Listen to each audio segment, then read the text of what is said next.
Baik, bismillahirrahmanirrahim. Assalamualaikum warahmatullahi wabarakatuh.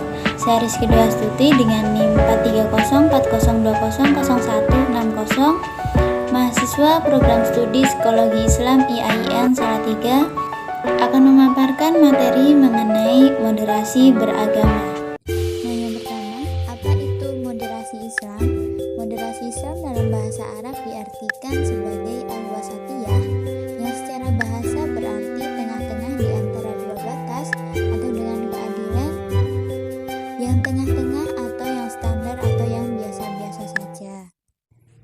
Moderasi Islam atau biasa disebut dengan istilah Islam wasatiyah bersumber dari Al-Quran, yaitu pada Quran Surat Al-Baqarah ayat 143 yang berbunyi, A'udzubillahi minasyaitonirrajim, Bismillahirrahmanirrahim. Wa kadzalika ja'alnakum ummatan wasatan litakunu syuhada'a 'alan nasi wa yakunar rasulu 'alaikum syahida. Yang artinya, dan demikianlah kami menjadikan kamu umat muslim sebagai umat pertengahan, agar kamu menjadi saksi atas perbuatan manusia dan agar Rasul Muhammad menjadi saksi atas perbuatan kamu. Kata umat pertengahan di sini merujuk kepada umat yang adil, yang tidak berat sebelah baik dunia maupun akhirat, tetapi seimbang antara keduanya. Sehingga moderasi Islam adalah salah satu karakteristik Islam yang tidak dimiliki oleh agama-agama lain. Moderasi Islam menyeru kepada dakwah yang toleran, menentang segala bentuk pemikiran liberal dan radikal, di mana liberal dalam arti memahami Islam dengan standar hawa nafsu dan logika murni yang cenderung mencari pembenaran yang tidak ilmiah, sedangkan radikal dalam arti memaknai Islam secara tekstual dan menghilangkan fleksibilitas ajarannya, sehingga terkesan kaku dan tidak mampu membaca realitas hidup yang sebenarnya. Selanjutnya yaitu visi misi moderasi Islam. Visi dari moderasi Islam yang pertama adalah toleransi, yaitu mengakui dan menghormati perbedaan pada aspek agama ataupun sosial.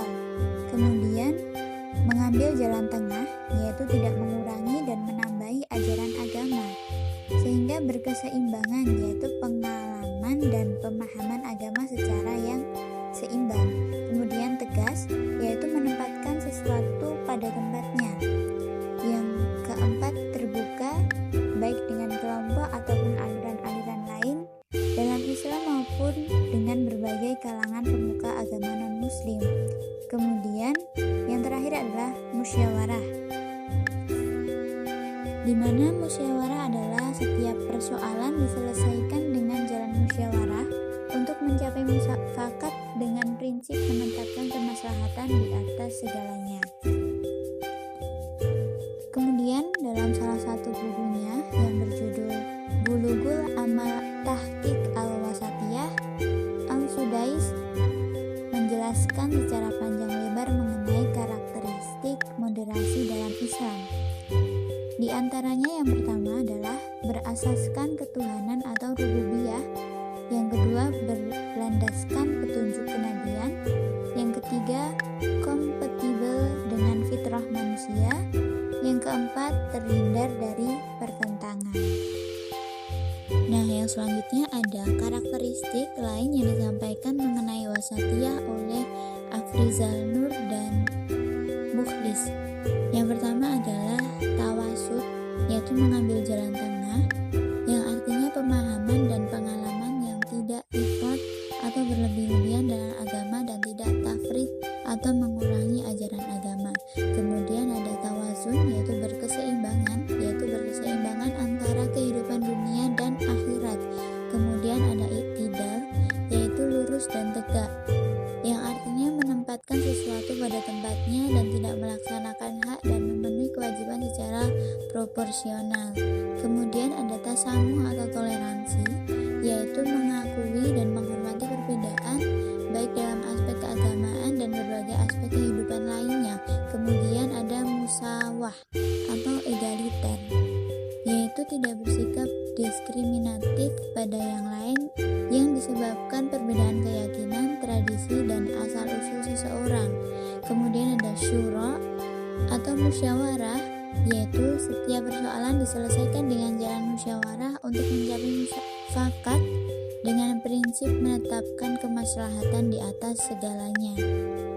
Dan yang terakhir ada tatawur wa ibtikar atau dinamis dan inovatif, yang artinya selalu terbuka untuk melakukan perubahan-perubahan ke arah yang lebih baik. Sekian yang dapat saya sampaikan. Semoga pembahasan moderasi beragama ini dapat menambah wawasan kita mengenai pentingnya memahami, memaknai, dan menghormati satu dengan yang lainnya. Akhirul kalam, wassalamualaikum warahmatullahi wabarakatuh.